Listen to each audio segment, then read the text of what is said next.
took his keys off him, gave him a dig on the chin, he went running down the passage. The next minute, mayhem. It went up the old chapel. If they wanted to pull that, they could have pulled that in a day or two.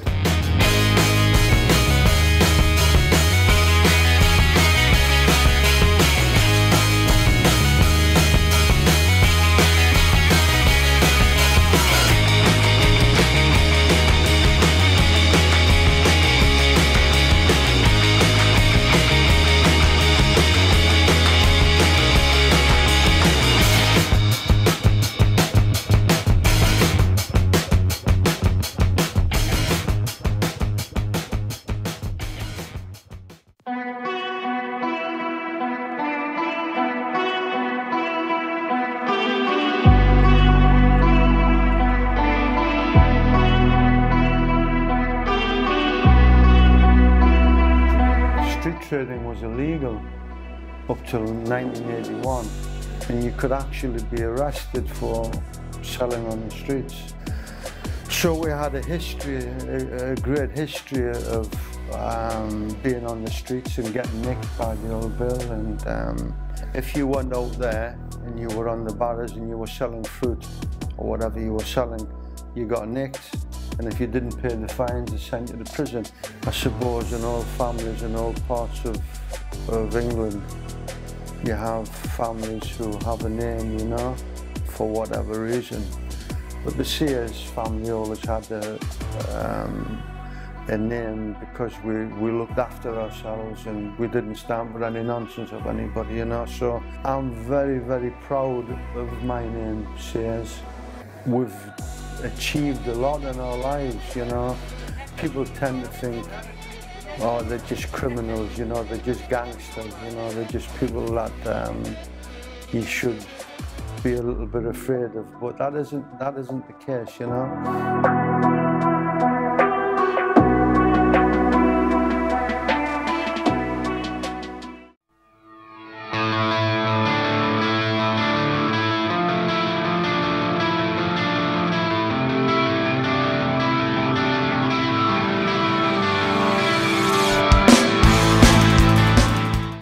Welcome to Steve Wraith's interviews, and delighted to say Darren Gee has joined us. Darren, how are you? I'm sound, mate. Yeah, good to Fine, see you. Steve. Thanks for coming up, mate. And what I wanted to do with this podcast really is try to get the message out about choose a life, not a knife, which is of course the campaign that Darren has launched, and you know, he's been to Newcastle today. He's already handing it out, speaking to people. It's something which I believe in. It's something which I've seen other people try, but not being as proactive as Darren.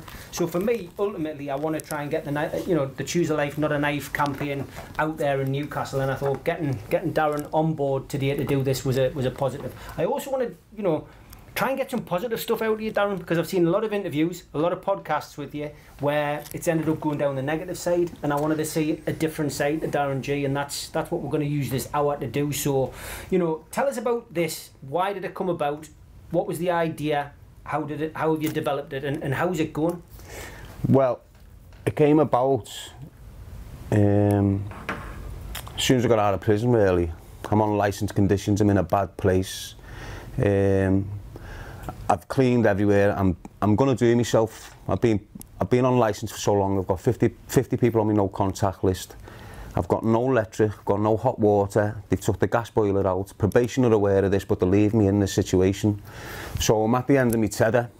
I've turned to everyone. I can't go to my family because it's on my ban list. So I'm just in this room. It's like a cell. I've got candles on the wall. I'm contemplating suicide. Get everything ready to do myself. And a ping goes on my phone. And as I go to the phone, it disturbs my mindset from doing the self-harming. And it said choose a life, not a knife on the phone, just a hashtag.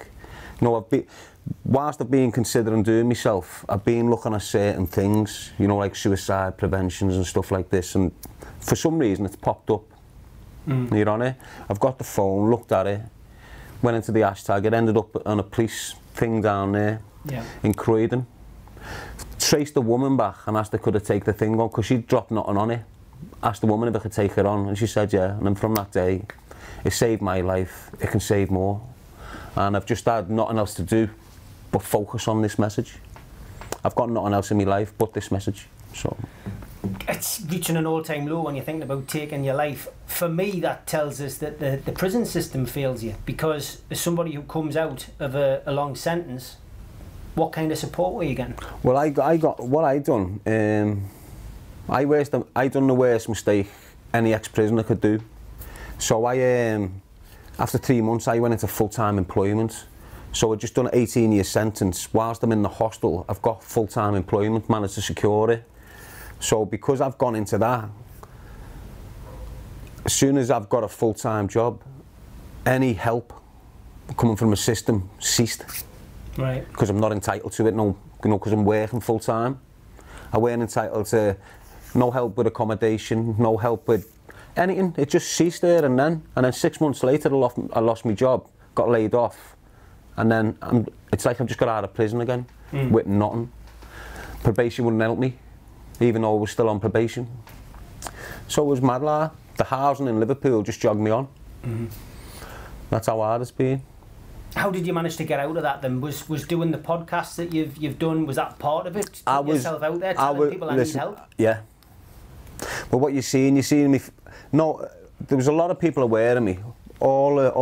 Like, I've been to health centres saying, look, something's going wrong with me head, I need help. And they're jogging me on, giving me a 6-month waiting list, and then I'm moving areas. So for 3 years now, I've had 3 different appointments with mental health teams in different areas, and I haven't been able to keep them. So I was at the end of my tether. I didn't know what to do. It was either go out, kill all these rats that have victimised me the way they still are now, do a serious crime, end up dead in it, or go and appeal to the public. Because all the authorities I was going to, including probation, including police, including the doctors, they was not helping me. It's like they wanted me to kill myself. So the last thing I could do was scream out to everyone. And that was the first podcast with James English. Yeah. So from that podcast there, it sort of, because I let everything out, you know, it was real. It was pure emotion coming out of me. So when I finished that podcast, for about a week I'm destroyed. Mentally, physically drained, you know, because I just let a lot out what I've been stacking up for so long, and it all came out on that first podcast. Therapeutic, I suppose, talking about it. Very therapeutic. When I watched you and you were breaking down, at certain points talking about, you know, things that triggered things, but it's a hard life you've had. You haven't had an easy upbringing. It's solid, mate, but no one gets an easy upbringing where I'm from. Yeah. You know, I'm not different from 100 kids off our estate. You know, I've just had the chance to shout about it and explain what's gone on. You know, there's a lot of stuff that's happened to me and my brothers that just shouldn't have happened. You know, by social services, by the police. All this stuff should never have happened to us, and that's what destroyed us. That's what put us on that path of crime and destruction for the next 30 years. You know. Yeah. Your last sentence, how long was it? 18 years. 18 years, and obviously you're in secure units. You're institutionalised, really. Yeah, I am. Yeah. Still now. How hard has it been to come out and adapt to life? I mean, you know, I know a lot of prisoners. I've visited a lot of people in time, and everyone seems to have a different answer. How have you coped with the new world that you came out to after 18 years? You haven't. I haven't. Still not now. See, what it was with me, I haven't had the chance to reintegrate like any other long-termer. So if you get 18 years, you'll go to ACAT, BCAT, CCAT, DCAT. You'll be reintegrated back into your society, understand how to speak to people, become pro-social instead of anti-social like you are in prison. And I never got the Cat D stage. My security risk was too high. So I was in secure conditions right through, and then I was just released. Onto the street from there? No, I was released into police custody. Right. I had a GPS tracker placed on my ankle, took to this hostel full of sex offenders. So from the minute I'm released, they're provoking me. Yeah. They put me in situations what any other prisoner would have crumbled and reacted to it. But I knew what they were up to, Your Honour, so I've just had to bite my tongue. It was just messy, and I'm still not able now to look after myself. So I'm still, like, for the past year, I've been in supported accommodation. I was homeless in 2019 in December. From then, I've been in supported accommodation, and I've moved 5 times in the last year. You on it? Yeah. I can't sort of like secure housing. I just can't secure housing. I can't deal with bills, you know, because the system never got me ready for that sort of stuff. Yeah. So I was just released into a society that used to be cash and you'd fill a bit of paper in, and I'm just released into this mad world with everything's just all dead fast. All the people's changed, everyone's attitudes changed, there's more diversity going on. So I'm just adapting to that, never mind the enemies that are trying to kill me from my past. So I haven't had the chance to like grieve for my older brother, you know, Billy. Yeah. I haven't had the chance to just all the normal things that a normal man would go through to resettle. I haven't even started on that. You come across as an intelligent guy. Are you well read? Are you well... Yeah, I'm well read, mate. That's all I've done. That's all I've done is read books. Inside? I'm all self-taught. Right, okay. You know, everything that comes out of my mouth is coming out of my mouth. I'll read a book, if I don't like it, it's put down. So eventually you get rid of all the gangster books and all the fiction, and you just start concentrating on philosophy and start philosophising yourself with stuff, what's around you. And that's where my intelligence has come from, I think. And I think the difference between you, and again, picking up from other podcasts, was like, you didn't get addicted, you didn't fall into that drug trap, which a lot of people do. I had loads of opportunities to. But you didn't, why? No, I've seen the damage done. You know, I've seen my older brother off cocaine. Yeah. I've seen my dad off drink. I've seen my younger brothers off crack. You know, I've seen mates off smack. So I've seen a whole bunch of things that tells me, and you've got to be strong, you know. I'm telling you, that's one of the worst battles I've had in my life, not going on the brown. Yeah. Honest, mate, that was one of the worst fights I had in my life, was not going on to Class A drugs. Because I just knew it was like the mentality. I've seen good, strong, powerful men in the city of Liverpool who have dealt with people. Fisticuffs, knocked them out under it, ended up on the crack, ended up on the smack, and 5 years later, them people that they dealt with are just getting them. Yeah. Consistently attacking them. So there was no way I was going to like give myself up for that. It's interesting because drugs really is the key, you know, to crime. Whether it's Newcastle, whether it's Liverpool, whether it's I smoke weed, but I don't take medication. Yeah. I've been self-medicating with cannabis for the past 5 years. Do you think it should be legalised? No. Do you think it'll be legalised? It's going to be, because there's too much money in it. You know, what you're looking at now is you've got, we'll just say, this government for the last 25 years in Hertfordshire has had something like 100 acres of land, and on that land they've been doing nothing but cannabis production for medicinal purposes. Yeah. Right?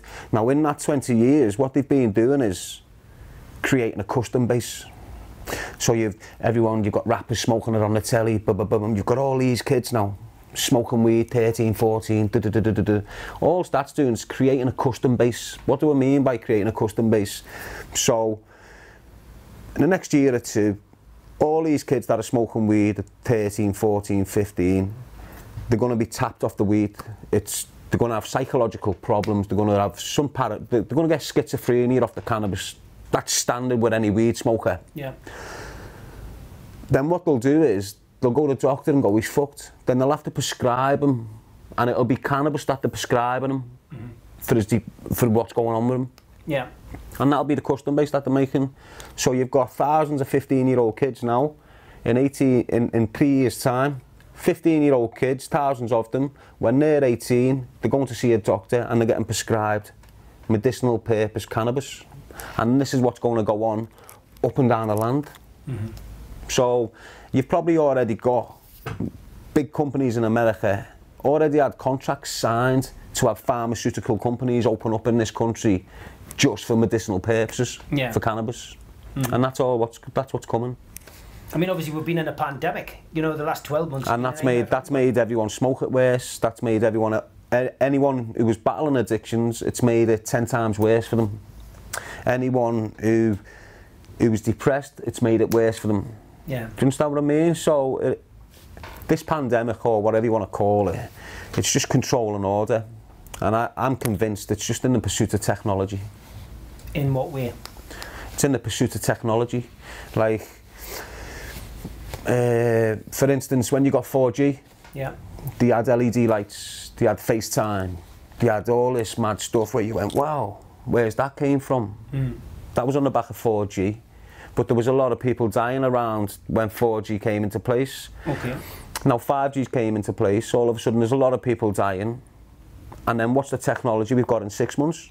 5G. Off the 5G, you understand? So 4G could run a chip in your brain for 16 hours. Think it's a reset then? Do you think that's what it's all about? It's a reset without the war. Okay. It's a reset without the war. So if you look at it, you're getting the same amount of debts around the world as if a war's happened. Yeah? You're getting the same sort of financial collapse as if a war's happened. But there's no destruction. So they're killing, it's basically a reset.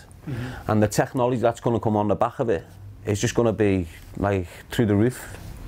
I mean, before it all happened, before the lockdowns, etc., I had phone calls from, you know, people who've been inside saying, Steve, this is what you need to do. I mean, I presume from your perspective, it's been easy because it's a life. Well, I'm used to it. You're used to it, yeah. I'm used to isolation. I'm used to solitary confinement, and that's the way I live. Yeah. That's the institutionalised within me. I like to be by myself, and it's very rare to let people get. And when they do get in, if they shit on me, it kills me. Like James. So you know what I mean? So I've let him in, got tight with him, thinking I'm tight with him, and he's about to fucking ruin me for nothing. You know, he wouldn't have ruined me, but he went all out to. So that's why I keep myself isolated. Yeah, I mean, you've got to, I suppose, you've got to protect yourself, you've got to protect your brand, you've got to protect what you do. I mean, life is about learning that. I've noticed.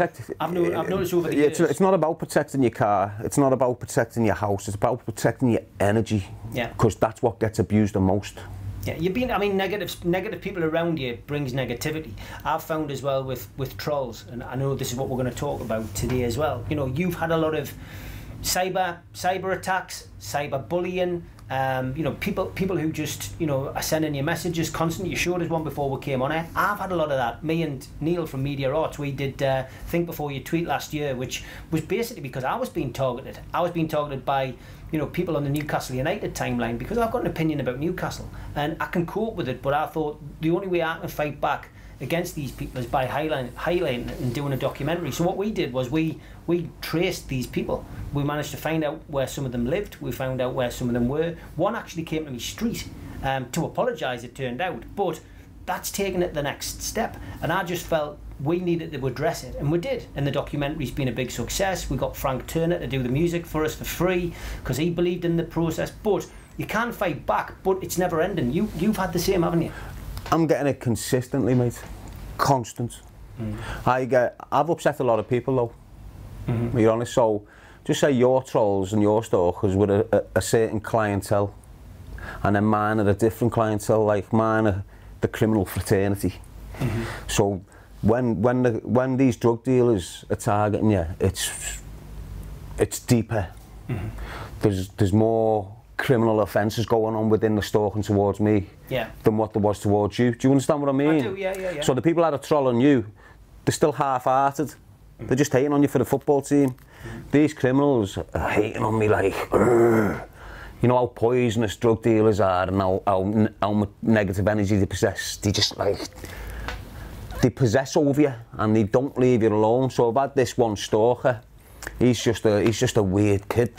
He's from Liverpool, he's a little rat. He tried to get on me when I first got out of jail, and I just jogged him on because of his relatives and what I passed. So he just got jogged on, he didn't like it, and from that stage on, he hasn't left me alone. And he got to the point last year where he started a rumour off that I'm robbing this GoFundMe page, right? So I know I haven't. I've got nothing to hide, you're on it. But he's making it work. People are believing him. You know, because I've got a new t-shirt on, or I've got a new pair of trainers on. He's saying it's on the GoFundMe page, right? So he's took it a step further then. I was thinking there's nothing wrong with the GoFundMe page. I'll just check it. And when I've gone to check, it's been trying to get hacked. My email's gone. Someone's took over all my stuff. Next minute, my number's getting used on a WhatsApp to message some young girl. Oh no, they've got into an old account on Insta, they've chopped some of it up, and then messaged this young girl, and then like noncy stuff, and then went onto WhatsApp and spoke to the family of that girl like it was, I don't know whether it was real. I've just seen the video, what they dropped saying it was me, and I went, wow, I'm not having this no more. I know who it is, you know. So I went to the police station, reported the GoFundMe page, even though I'm not aware of it being robbed. I'm just going off this rat spreading rumours, so I reported that. But the main thing was, it was the sexual exploitation of minors using my name, and that's what this stalker was doing. So I went to the police station, done what you've got to do, file a thing, they done the checks, the GoFundMe page never got hacked. All the funds within that GoFundMe page got sent back to the people who donated. So that's what happened, standard procedure. And they wanted more things off my lot up to take the prosecution on the grooming further, but I missed an appointment. And then it got closed again, you know? Yeah. So that's that. I've got the message here, do you want to read it for you? It's never ending by the sounds of it. Well, that message I've just showed you then, I got that on the train here, let me just show you. I've just read it to you, haven't I? Yeah. So get on this, people. This is what I'm dealing with on a regular basis by poisonous drug dealers who are trying to shut me up, and they're saying I'm dishonest, I'm telling lies. The only thing they can say is I'm telling lies, because everything that's coming out my mouth about these individuals is spot on. I'm not pulling it from nowhere. I'm telling you the truth and facts about the poison, what's happening in our city. Here's the message off the rat, the stalker. Hello mate, I've just noticed you have just lost another 100 followers. You've just gone down to 47,500. People are leaving you in their hundreds every couple of days. No one gives a fuck about you now, bro. Ha ha ha. You're finished on social media. Everyone knows you raped that child, like many-faced God said. You're on this. Plus everyone in Liverpool have been putting all over their social media that you defo robbed the GoFundMe page and raped a kid. That's why people are leaving you. It's all happening on behalf of Paul Kelly. Look. Well, I mean, that kind of stuff, and you're getting that each day.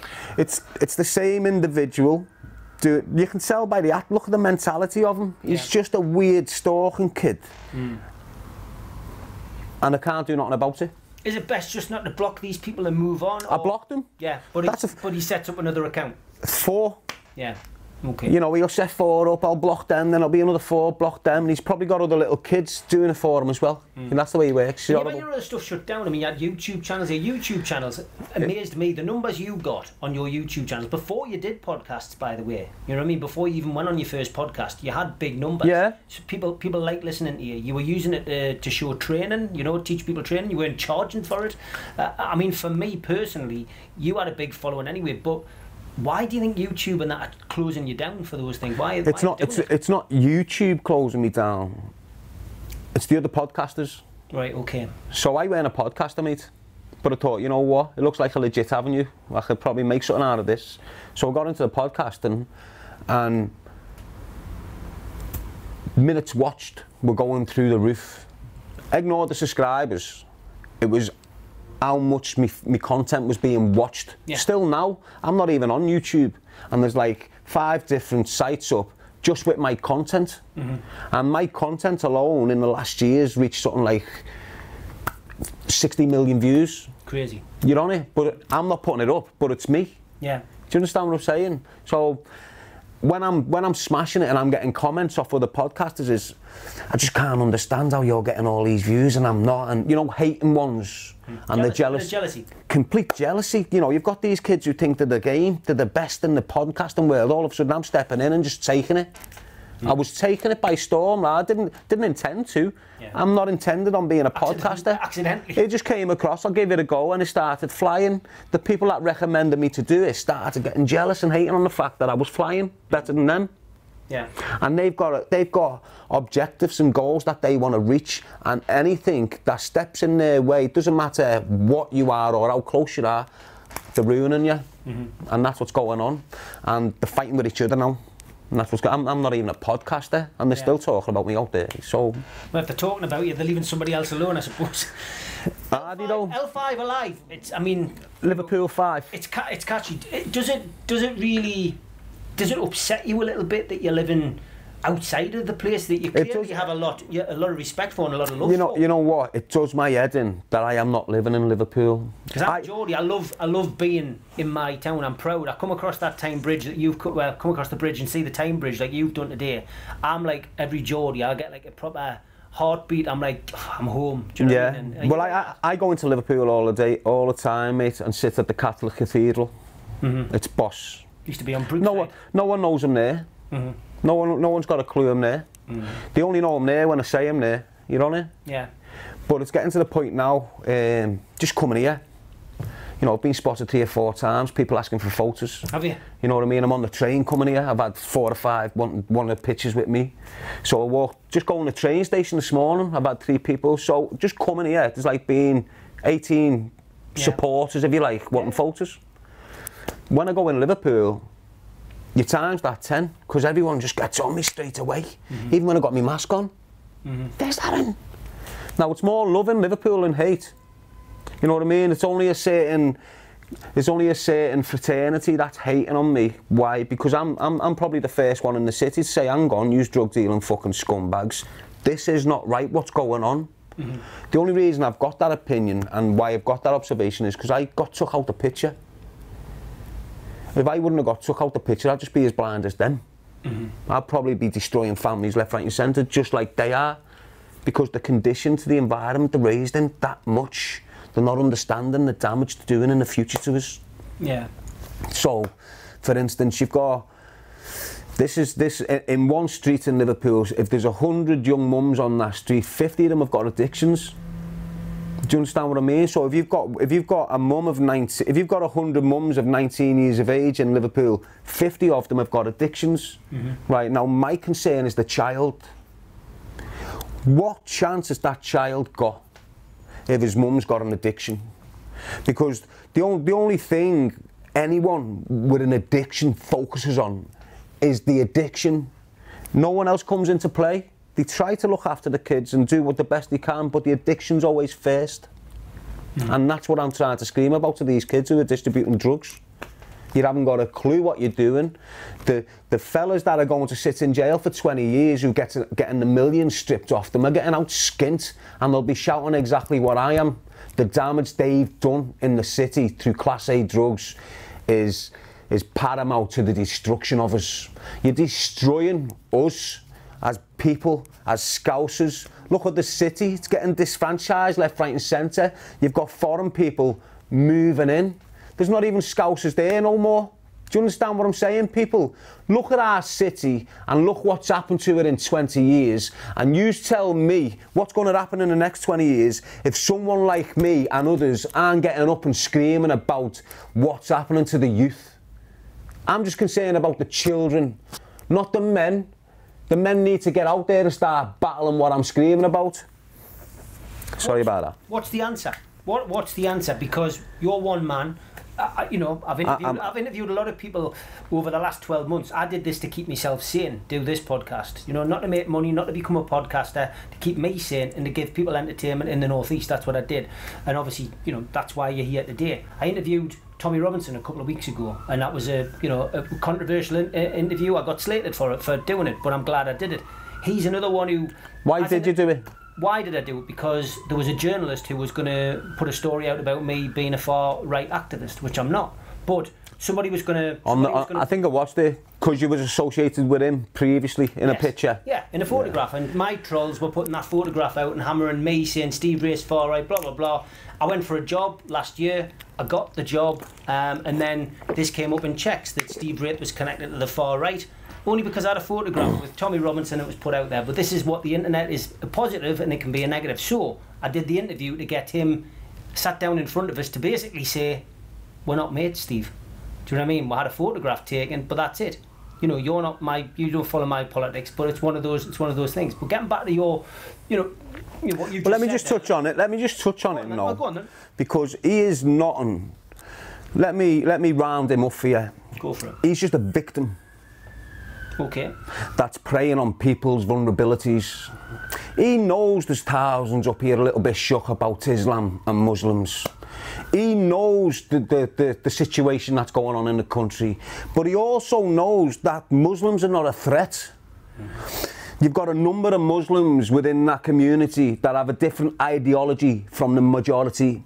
Then minority with that ideology are horrible, nasty pieces of shit, and they all need locking up and they need putting away. But the way Tommy Racist Robinson's going on about it, he's targeting moderate Muslims. He's targeting Muslims that's been in your corner shop since you were a kid and he never said a bad thing wrong to you.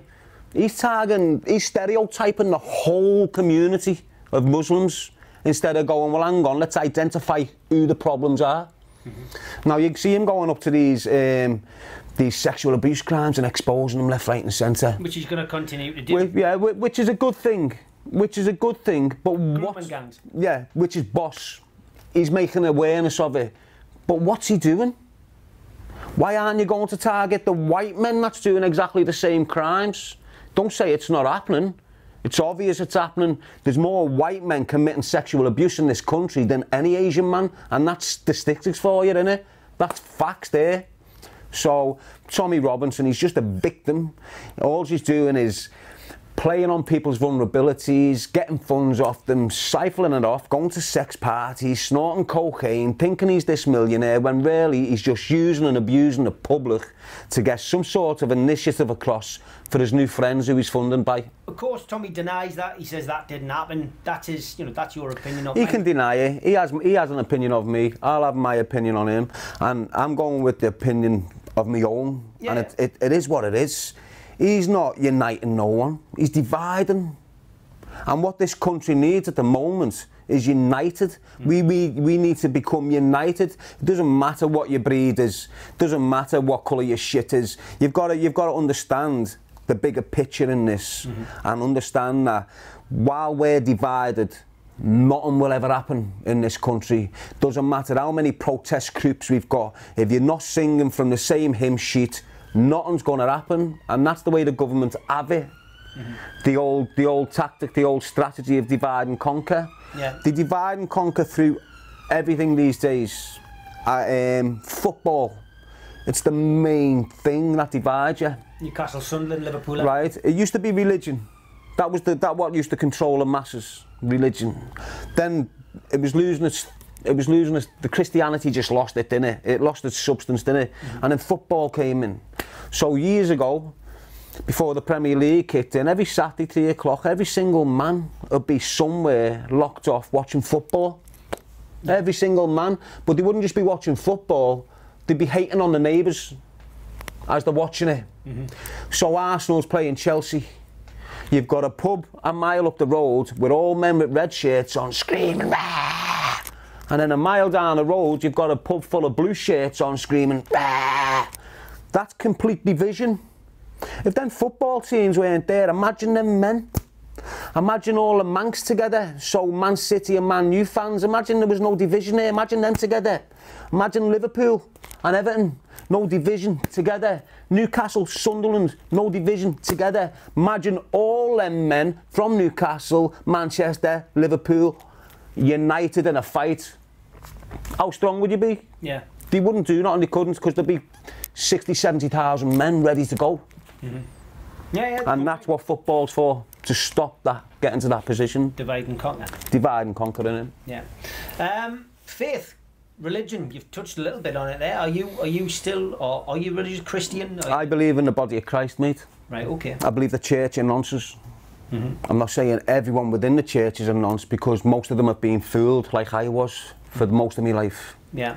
You know, you've got people working within churches thinking they're doing God's great work, when really the hierarchy within the church is Satan, and they're doing all this mad shit to children right around the world, and they have been for hundreds of years. And it's only now, for some reason, with this shift, people are becoming awoke.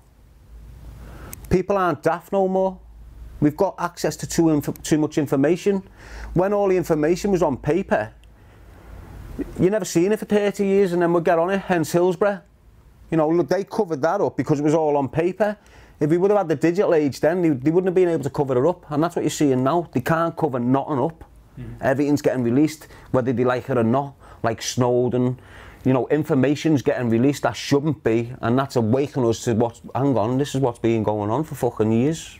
Yeah, a lot of information, a lot of misinformation as well, of course. That's you know, I tend not to watch the news about, you know, it becomes... I don't watch the telly, mate. You don't? Don't watch the telly. No.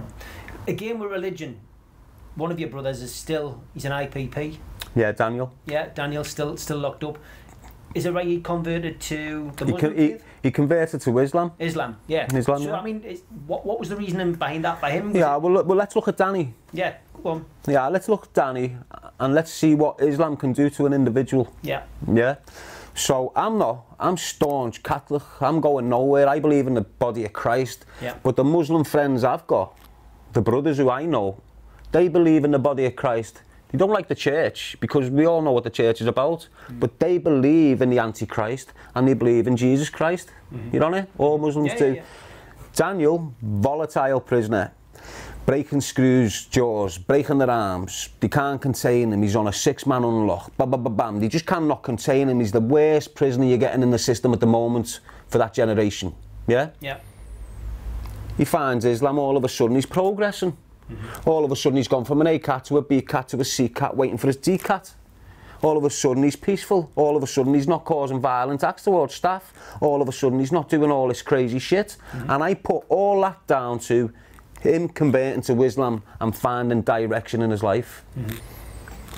There's nothing else that could have done it. The system's tried with him since he was 12 years old to get him to calm down, to get him to control himself. You know, there's only one thing that done it, and it was just when he converted to Islam, you seen the change straight away. I don't know whether he's still practicing now or whether he's still deep on it now, but that time he became a Muslim corrected him, give him peace within himself. Yeah. And that's what the religion of Islam can do to you. But the religion of Christianity can do the same. You can see, I mean, he's decategorised, and so I mean, he's progressed, can you visit him now? Yeah. I haven't even tried to visit him. Because I know it was difficult, wasn't it, in the past? What it is, yeah, they just wouldn't let us contact each other. Yeah. The bottom line is this: I don't want to go near him, because the minute I start associating with anyone in my family, they get attacked. Okay. They get attacked. They get harassed. You know what they've done a good job. For 3 years they were at it. They managed to isolate me. I don't know who was doing it, but as a collective group, they've managed to isolate me. Everyone around me sort of distanced themselves. You know what I mean? Yeah. Not because of me and my attitude or how I'm being. It's because of the people around me who were trying to. It's just mad. Like, they just don't stalk me. They stalk the people that like me photos. So say you're on my Instagram and you make a comment. Yeah. You'll get stalked.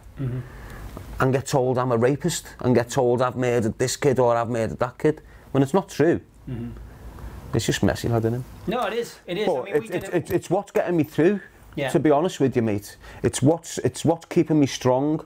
It's what's keeping me alive. The fact that I believe I'm guided by this light. Now, I've only told so many people and released it on, but everyone thinks I'm fucking mad when I talk about it, Steve, and I'm not. It was the realest thing I've ever experienced, and since that's happened, my whole narrative's changed. I don't even look at life the way I used to look at it. You know, I look at life completely different now, and this is what it was, mate. For months and months, I've been waking up 3 o'clock in the morning, on my bed, like I've just done a circuit. Do you understand what I mean? Yeah. I'm sweating me back out, all my veins are popping out, you know, like I've just done a good session. Yeah. And I've got to get out of my bed, I've got to dry myself off, and I've always thought it's my anxiety. You know, my anxiety will kicking in. Yeah. So what I've done is, one night, I woke up and remembered everything. One of these nights when I'm sweating and all my muscles are dead tensed and everything like I've just done a circuit, I've remembered what had just happened. So this is what happened. It's going to sound crazy, but trust me, this is what happened. Yeah, go for it. So, this is all I can remember. I'm on the bed, yeah? So, my legs are open, my hands are open like this, like a star. I'm lying flat. I come up off the bed like that, stand up, but I'm floating.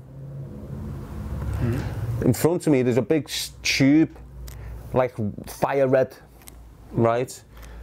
As you go through it, it's got these grey slats going down the side and 2 grey slats going along the floor. And every so often there'll be a gap and then it'll carry on. So I'm going down this now, this tube, like standing up like that, floating down it. And as I'm going down it, like slow, not fast, there's a blue circle in the middle of it, like you know, like in the tunnel. Yeah. And as I get to that, slow right down, and it starts like enclosing me, sucking me into it, and spits me out the other side. So now I'm like, I can feel all this. Now I'm going, but my arms are going back like that. You know, I can feel all this shit pulling my hair back and shit like this. I can feel it all. Yeah. I'm hitting that, then I get to another one, and I go in faster, wham, and then before I know it, I hit a white wall. I hit something white. But as I've hit that white, my body stopped at the white, and it's like a big giant's come out the other side, mate, in a cloud. So now, it's like I'm looking at this big cloud of me. Right. Everything's white, but you can see the silhouette of that cloud of me. So I've hit this wall, on the other side a big cloud's come out, and he's just there, and I'm watching him, and then out of nowhere, 5 other giants come. Massive, shaped like bodies, but clouds. 5 other giants come out over there, out of the white, and one steps forward. The minute he steps forward, I wake up. Sweating me back off like I've just done a circuit, but remembered it all. Wow. And it took me 10 days to realise what the fuck's just happened, and it took me a while to come to terms with it, but I believe in it. Interesting. I believe in it. I've only told a few people and put on my Instagram, I don't think anyone believed me. But to be honest, me and Neil from Media Arts interviewed Stu Watson, who was a doorman up here for many years. He got involved in the wrong side of life and then turned his life around, and he's a healer now. And we went to see him, and he has similar experiences where he's driving in his car and he sees a big cross in the sky. And of course, anyone who knows Stu from his old days listens to him and thinks he's absolutely crazy. But we had a couple of people on who've been healed by him, and it was fascinating to hear their stories. It's not everyone's bag, not everyone believes it. Some people think he's conning people, but ultimately he's putting his life and times into doing that now. He heals people, but that obviously clearly means something, and it's a very vivid. It's very vivid to you. It's the fact that you're sweating. It's so real, mate. Yeah. It's too real for it not to have. It was a real. Whatever it was real. So what do you think that is? Is that a message from somebody? I don't know. You don't know? All I know, when I've come back from there and I've got over what happened, I feel content. Okay. I feel ready. The energy that I'd lost, people were recognising it straight away. People were asking me, have you had DMT? I've never touched no shit like that. But they're putting me on. I've reached a level of consciousness since that. Okay. You know what I mean? I'm starting to focus on what's around me and what's inside me instead of what I've got on me. Yeah. Do you understand what I mean? Let's talk about the training side of things, because that, you know, that was a big part of your life. Again, I mentioned you were doing your YouTube videos. You still obviously keep fit. Is it part of a daily routine for you? I've only just started training again in the last 10 days. Right, okay, and you're all natural. I mean, back in the day when I did the doors, everyone was on steroids. Yeah, I've never had anyone who wasn't on steroids. I was always advised from a certain individual, don't ever take steroids, don't ever take steroids. Yours is all natural. It's all natural, mate. There's not much there. What advice would you give to somebody who's starting off training now? Well, if you're 16, 17, I don't think you're going to get massive by 19, because you can only gain naturally 2.5, 3 kilos of solid muscle a year. So it doesn't matter. Get in the gym at 16, by the time you're 26, you'll be looking like this. From 26 to 36, you'll be bigger. From 36 to 46, you'll be bigger. All natural. If you're 16, you train for a year, go on steroids. By the time you're 26, you've got shitty spots all over your back, you've got a set of tits, you've got an aggressive pattern in your mind that you can't get rid of, you're battered in your bed. So the bottom line is, just fuck steroids off. Don't go near steroids. They give you the short-term advancement, but the long-term negatives of it, it's just too much for you. Look at all the juice heads now, they don't even take them no more, and they look like shit. All the joints ruined. They're all crumbling, so you see them walking around like this, all the old juice heads, because all the joints are crumbled off it, and they can't afford the growth to keep going. Best exercises to do? Burpees, power clean and press, thrusters, compound moves. Depends what you're doing. If you want to be a bodybuilder, then you go in, you do your delts, rear delts, all this bodybuilding stuff. But if you want just strength endurance. Yeah. If you want to be able to just go off the mark, bang, you don't need to get warmed up and all this. You know, strength endurance is the best thing to work towards, for me. You don't watch TV No. by your own admission. What do you do to relax and enjoy yourself? Music. Music? What kind of music? Any really. I just write. Yeah. You're still putting your own together? Are you into the rap music and that kind of stuff? What is it? I mean, I'm into all sorts of music, mate, and I always have been from an early age. Like I was into Shakin' Stevens. were you? Green Door? Do you know Shakin' Stevens? Green Door? Well, I don't know what it was. I just used to dance like him and think it was him and that, you know.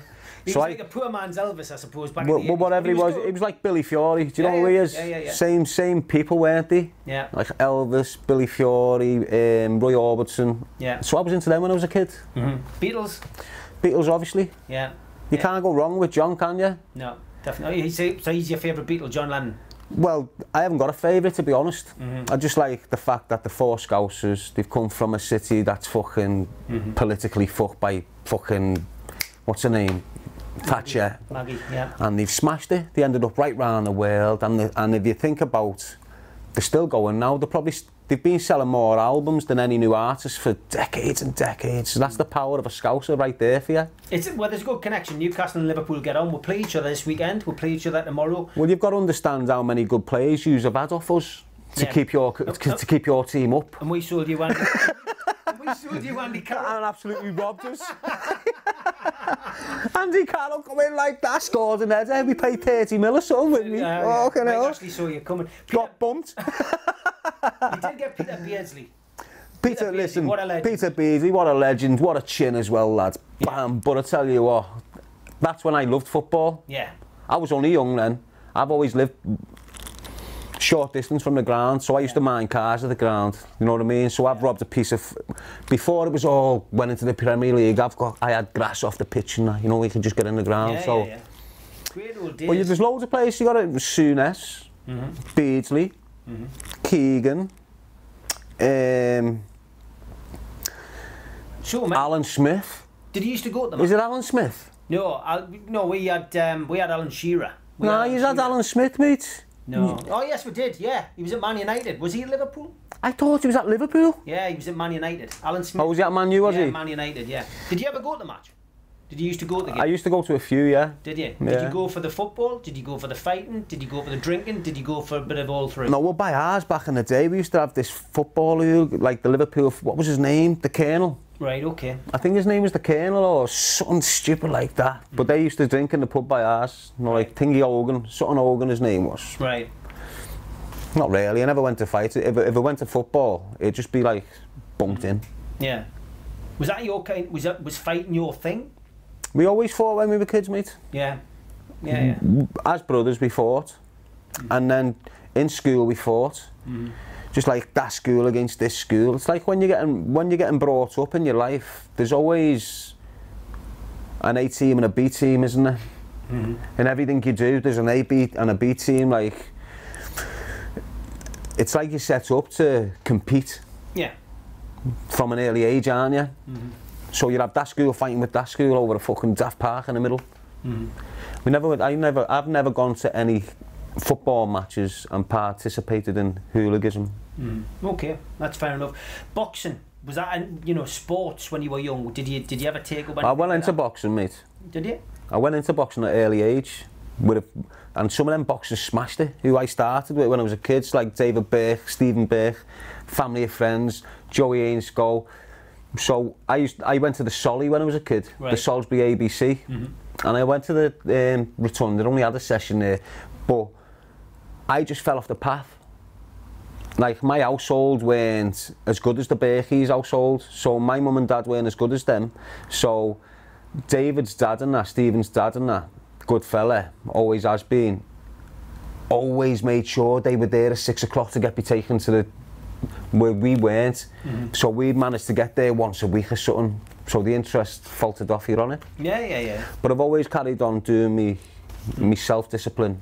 Yeah, well that's it. I mean, it is a self-discipline, isn't it, when you're training? Like, if you can't look after yourself enough to know you can protect yourself with your hands, you're a bit stupid, aren't you? And that's You've got the hat on, you know, I've talked about it before, L5 Live, but you've got your own clothing brand. I mean, what made you want to do that? I just needed some sort of revenue. I've gotten, so basically I started Choose a Life Not a Knife UK. That's what it was about. So it was to raise funds for this. Yeah. So all the t-shirts of Choose a Life Not a Knife, that gets sold. I don't get none of it. It goes straight into a little kitty just for someone, whoever I can give it to. But all this stuff that kicked in, it just put me off it. Right. I'm not focused on it. Then this pregnancy came into the picture, so I've had to be focusing on that pregnancy, you know, with that girl. And then that's just, so I've had a mad 9 months, mate. Yeah. It's been weird. Since I've done that podcast with James English, my life's just been upside down. I haven't been able to focus on myself even more. You didn't just do one, you did 3, but you did Sean as well. You've done others as well. But the whole purpose of doing them, though, mate, it's not for self-gain. It's not to, like, self-indulgence. It's only to get the message out there. Yeah. Now, people are hearing the message, but they can't relate to it now because a jealous cunt took the podcast down off his site, cut his nose off to spite his face. So when people heard the message, they can go to that and really understand the true, you know, the true essence of the message. Now they're just getting me screaming. They're not seeing that emotional first episode, the second one, and the third one. But I'm doing my best. People understand where I'm coming from. The bottom line is the message is there to parents. The message is there to try and guide your youth away from imprisonment and a system that's just going to destroy them. What do you think the future is going to hold for you now? It's been a crazy 9 months, as you say, but you know, I've watched your podcast. I've also watched your Instagram with interest. You know, you give a running commentary. You know what I mean? You're always commenting on stuff. I find some of it really funny because you're not maybe intentionally sometimes being funny. You just, no, I can have a laugh. It's you. You know what I mean? It's Scouse humour, maybe. That's look. What's the future hold? What do you want to do? The future for me, mate. I just want to get on with my life. But I'm not being left alone to do so. Like, so if I just go quiet and I just start and just go into the corner and start doing these messages that I'm reading on my phone, they'll be believed, and that message I've just read. If I just go quiet and don't defend myself, no one else is going to defend myself. The only mouth I've got to defend myself against all them other platforms is my Instagram. So like an unanswered lie becomes a truth. That's what you're exactly about. Definitely, I know that because I've suffered it. I know when people start lies off about say if you don't say nothing about it, it's meant to be the best thing, but it's not. But why isn't he reacting to it? It must be true. With other people, they've got a little network around them, so they'll have someone monitoring everything, so nothing can really. I'm just me. I haven't got no cameraman. I haven't got no thing around me. It's just me. So I'm dealing with all my social media, and I'm dealing. You know, it's mad. I have felt like sometimes in the last week just shutting me 47,000 things down, just shutting it down. Yeah, because 18 years ago, 20 years ago, whatever, whenever you went away to prison, there was none of this. There was no iPhones. There was no phones. No. There was not. The internet was in its infancy. So, you know, it's different. It's different. It's changed things for the worst, hasn't it? In a lot of ways, because, you know, in those days you would have had to have someone going round what I would call up here tittle-tattling, telling tales. Now that wouldn't have really happened, wouldn't it? Wouldn't have built up as much momentum back in the day, so that's the internet's fault, really. Yeah, look, so, for instance, I've said something about Tommy Robinson there on this. That's going to just go... Yeah, it'll get picked up. It'll get picked up, it'll get shared, but that's the truth. Yeah. I'm not stating... That's your opinion. In my opinion, I'm not... There's a lot of people that support him. Yeah. There's a lot of people that fund him. There's a lot of people that relate to him because of he's targeting the right group of people to get his message out there. He's targeting the Muslims that damage young kids, which is good. But that's not his intentions. That's just his way of getting them out there. You're on it? His true intentions is to, if he could now get an army of 10,000 people and run through this country killing Muslims, he would. He would. Really? Yeah, that's his mentality. That's his mentality. That's what I'm saying. So if he got to that level of power or status that he could get that together, we're fucked. He'd be fighting half of the country who he thinks are English, blue and blue. I'm a Scouser. I don't even consider myself as English. I consider myself as Irish. You know, everyone's going on about immigration. We come from a long line of immigrants from Ireland, us. Most of us Scousers do. And the Irish just got victimised off the English. For ages, years, they were treated like black people when they first came to the country. That's how racist this country was. When you've heard it yourself, there were signs: no dogs, no blacks, no Irish. We come from that Irish. Scousers, well, I know the Gees do. And the majority of people around me, they're Irish stock. We don't even class ourselves as English. Is he even English? He's got Irish descendancy. That's what I mean. So we're screaming all this shit out for the English. When it was the English that fucked his fucking family up years ago, he hasn't got a clue, has he? A lot of politics, and well, they always say that the subjects to avoid are politics and religion, because, like you said earlier on about football, it causes division. And that's the big problem in this country. We're a divided nation. We're a divided nation, and the last thing we need is the only people that can unite being divided. And the only way we can unite is through religion. The only way Muslims and Christians can unite is through religion. That's it. Do you understand what I'm saying? Yeah, there's been millions of deaths throughout the ages through religion, because people fall out over that. People fall out over everything, don't they? Right, but in a fallout, there's always a perpetrator. It's not just a fallout. But there's always people. Me and you aren't sitting here and then we just fall out. People always put their head above the parapet, don't they? That's the problem. There's always a perpetrator in any fallout. Someone instigates the fallout. It's not, they just don't fall out. Do you think, not necessarily Tommy here, but certain people are used by the government? Yeah, defo. Yeah. Well, certain people know. They might be used by this government. You know, there's a lot of governments that hate this government. Yeah. They don't care about this government no more. What's your views on this government? It's not a government, because they're not governing nothing. You know, they've done nothing but destroy us in the past 2 years if you think about it. Like, people might think it's trivial, but just the bins piling up for 2 weeks and not getting collected the way they used to. You understand? Kids not getting meals at school. Just all community centres getting shut down left, right and centre. The law getting traced back. Most of the funding going on to fucking terrorism instead of other crimes. You know, all this stuff. There's no governance in this country. I think the big thing about the pandemic was we always seem to struggle to put money into something, but then we've had a 12-month pandemic where they've been handing out money. There's been a magic money tree, hasn't there, really? Well, they've just been putting us in debt, haven't they? Yeah. Which is what they want to do. It's all part of the play. Why? Because we're not controlled by English patriotism no more on this land. It's not English no more. It's as simple as that. London's not England no more. How can you call London the capital of England? How? You go down here, it's got 220 different dialects of languages. Well, it's a big cosmopolitan now, isn't it? There's more foreign human beings based in and around London than what there is English. So why is that the capital? The capital should be Liverpool. L5.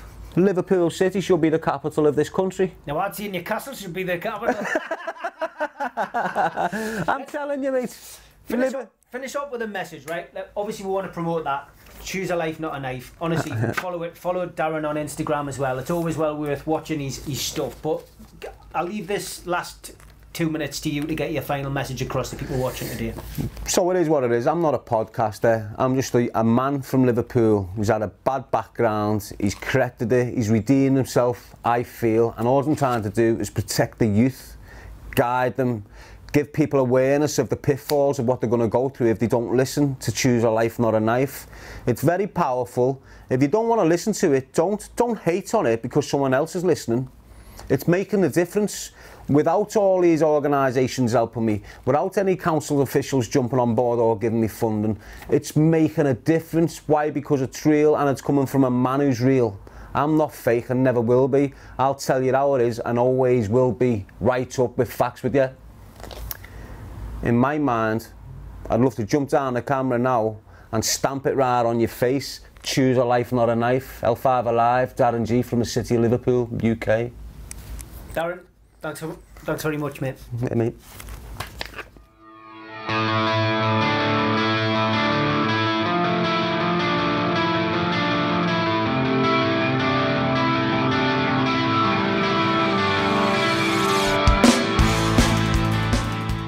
How you doing, mate? You alright? Alright, Stevie. I'm down here, mate. We got you okay. Everything alright? All good, mate. She makes a good sandwich and a good cup of coffee, so all good. And she's got A nice one. and she's all sorted, so Fantastic.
Not many people know this story, so it's exclusive, this.